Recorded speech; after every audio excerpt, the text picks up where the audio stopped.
So, what you are saying is you want your kids to learn English, to communicate in English, to study in Western curriculums, to go to Western countries for higher education, to get them settled in Western countries, but you don't want them to follow Western culture?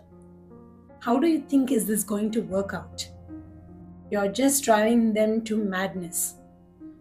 You want them to follow a culture that you never taught.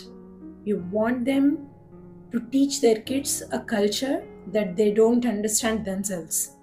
Unlike popular opinion, Hinduism is not a religion. It is a culture. It is a way of life. So, Ism is the way of life. Like Buddhism, the way of Buddha. Jainism, the way of Jains. Similarly, the way of living the Hindu life is Hinduism. So, Hinduism is a culture. Stop propagating it as a religion. So, the fight of Hindus should not be with any other religion, it should be with other cultures.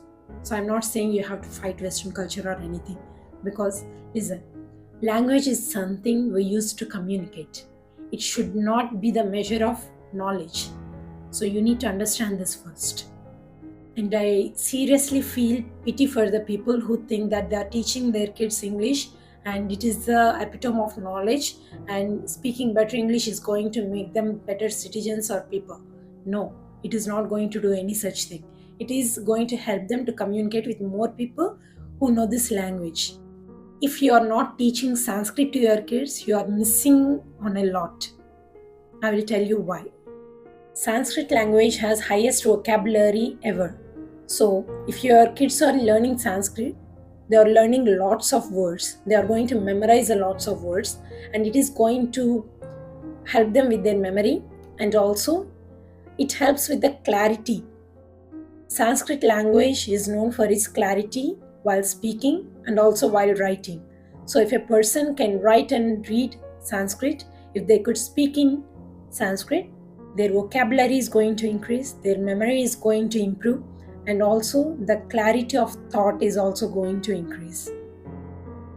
Let us consider two words, Putra and Atmaja, from Sanskrit language. In general terms, it is used to define the word son. But in Sanskrit, Putra is something which defines the son who is going to protect their parents from hell through their good deeds. And Atmaja is one who is close to heart.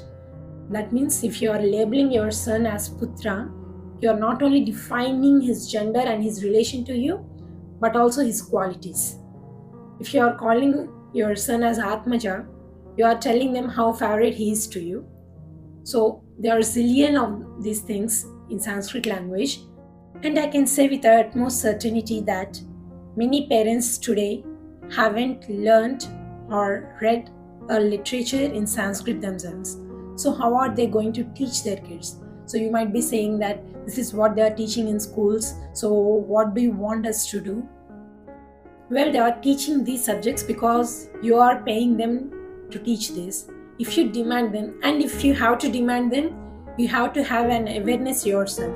And if you don't have yourself an awareness regarding this, you won't be able to demand them.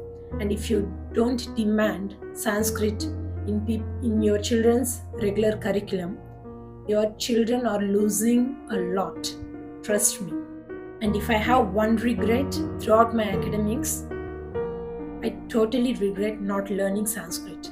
I'm learning now, and I'm propagating the importance of Sanskrit because it is going to bring a lot of mental strength to your kids also.